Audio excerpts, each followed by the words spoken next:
60 years worth of technology, all the way from the Dunlop 65 to today's current Titleist Pro V1. Let's see what the difference is. Let's see how far they go, how much they spin, will they last? Let's do it.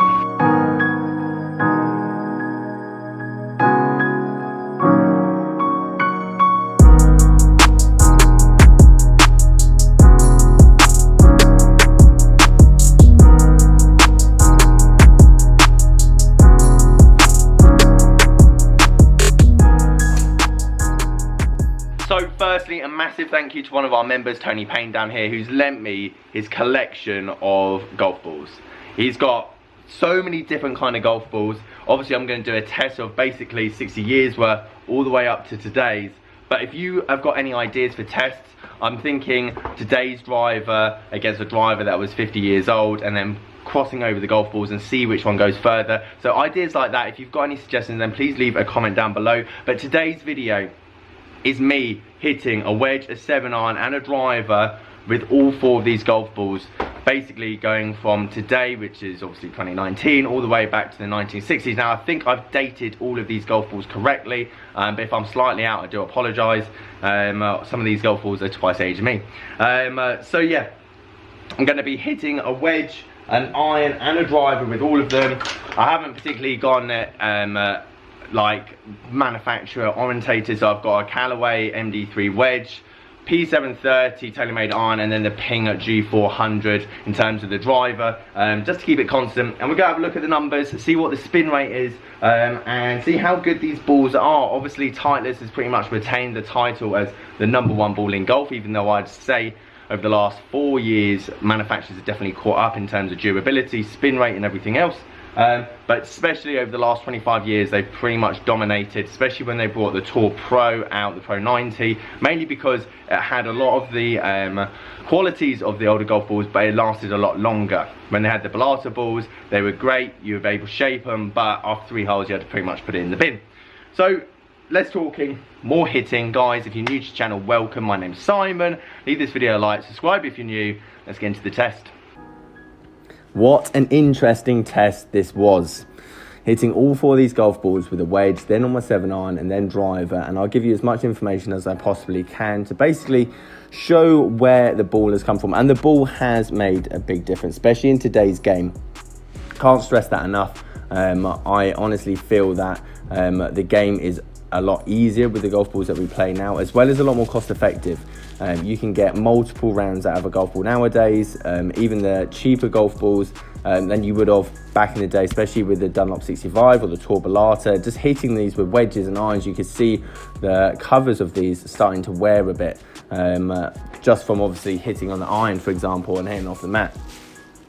However, what is the difference between all of these golf balls? Because obviously we look at a few of the numbers, and ball speed and spin rate is probably the biggest thing. When it comes down to golf balls, they're the only 2 things we really care about, because the rest of it's down to probably your club.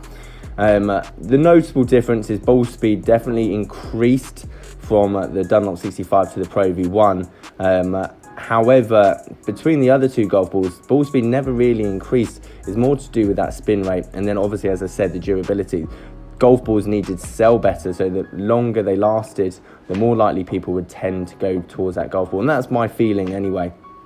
In terms of feel and sound, you felt like they were softer. They felt like even at the toe or the heel, wherever the ball was coming, all 3, apart from the Pro V1, just felt nice to hit.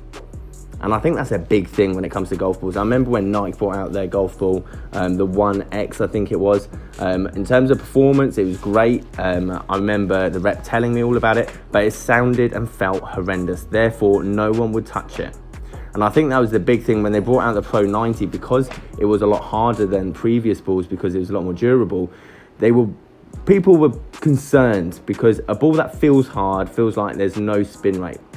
Feels like if you've got a pebble in your hands or you're hitting it, you're not going to be able to get it to stop at the green. And I think that's what the Pro V1 over the last 30 or 20 years have basically tried to do, is get a ball that is definitely harder. I mean, you compare this to the other ones, definitely harder, yet you're still getting that spin rate. And I think after 60 years, and I'm not just saying the Pro V1, the TP5, the Z-Star, the Chrome Soft, whatever you want to say, top brand balls now, they all feel good, which is important for the consumer, but as well as you're definitely getting a decent amount of numbers from it as well. Driver was the big tell. Now, the Dunlop 65 was actually the highest ball speed out of the other three. Obviously, Pro V1's going to win. But against the Bellata and obviously the Pro 90, they were actually lower, which is interesting. But as you'll see in the end, I think spin rate was starting to become more apparent. And obviously, you don't need as much spin rate. You want obviously a lot of spin rate around the greens, but you don't need a lot of spin rate off the tee. And you can see 4,000 to 5,000 meters of backspin off the tee is just going to swamp any drive. So the Dunlop 65 was definitely higher than the other two, but again, spin rate when it comes down to drives, if it's in that high 3,000s or 4,000s, you're dead in the water. The ball's not going anywhere. Pro V1 obviously absolutely melted it out there, because all of a sudden ball's coming now down to 2,500 and 3,000. But what you got to remember is the drivers that were using the time are a lot different, and it'd be interesting to test one of these old golf balls with a brand new expensive driver and seeing what numbers you do get, as well as the opposite way round. Hey guys, I want to go through the results and basically summarize what I found with all these balls. The Dunlop 65 is the one that surprised me the most, i.e. its ball speed probably kept up as close to the Pro V1 through all of the balls. Ball speed obviously on the Pro V1 is a lot higher, it's a lot more durable as a ball. And luckily, after 60 years of R&D, we have got a very good ball that's not only going to last you a long time. I did a video of it, me hitting it 500 times. You can barely see any difference on it. But also, it's still able to keep that spin rate in control, which you would imagine from a 45-pound a dozen ball, for example. What you see is the progression gone on is that ball speed was probably at its ultimate back in the 60s. But spin rate was way too high, and you can see how progressively manufacturers tried to waver the spin rate and trying to get it to come down enough that obviously you can use it as a wedge, but not enough that obviously when you're hitting tee shots that is ballooning. And I feel like we've got to that level now where you can hit a tee shot and the ball's going to go a long way, but at the same time, if you've got a 60-yard wedge shot, you're still able to keep it on the green. And that is basically the combination of 60 years of research at the end of the day. I wouldn't say ball speeds necessarily come on over the like 40 years. Obviously in the last 20 years you'll see through the results, obviously the Pro V1's definitely out there now. But over like the 80s, 2000s, it was the spin rate that I'm more worried about, and also trying to find a cost-effective ball, one that's not going to blow up after playing 3 holes with it. And that's probably what I found. So wedge results, again, spin rates was kind of similar, again with the Pro V1, but ball speed was obviously the big, massive indicator of more distance, and that's what you can see with the wedge shots. Now with the irons, I found quite interesting as well. Ball speed with the Dunlop 65, 129, very close to the Pro V1, 130, but the spin rate, you can see 8,600 with a 7 iron, which is quite a lot. 6,900, again still quite a lot, but I'm using P730, but that is the difference in terms of distance. Now I hit the ball further with the Pro V1, but I got a lot more control from all the other balls, to be prepared. With the Pro 90, the Bellata, because the spin rate was that tiny bit higher, I felt like obviously I was hitting it a tiny bit lower and it's kind of ballooning a bit more, but still 160 with a 7 iron for players such as myself, that's actually not that bad. That's probably what I'm looking for, a bit of control. Into the wind, however, how controllable is that going to be?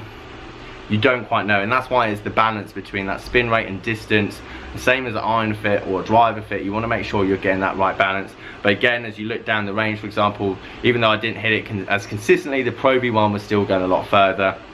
And if you look at the balls visibly as well, the Pro V1 looks like it's got no scratches on it. The Bellata, the Tour 90 as well, you can see indentations, how they've been worn away as obviously I've been hitting them.